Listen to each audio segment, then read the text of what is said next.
God's way is always to protect us from our way.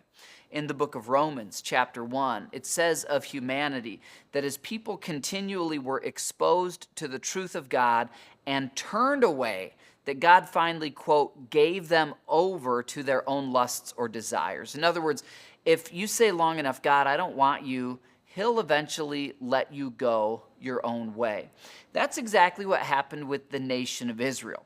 We're going through the Bible one book at a time, and we're looking at a thematic verse from each book of the Bible.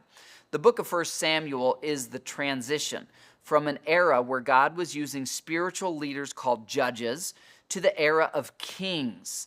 And interestingly, God's original and best plan wasn't for kings because it concentrates a lot of power in one person. And anytime that happens with anyone other than Jesus, corruption happens, injustice happens.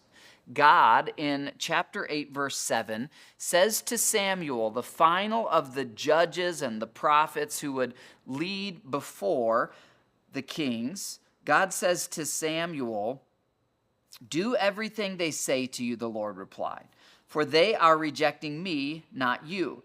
They don't want me to be their king any longer." And then God says this to this final prophet from the era of Judges, quote, "Do as they ask." In other words, give them their way, but solemnly warn them about the way a king will rule over them.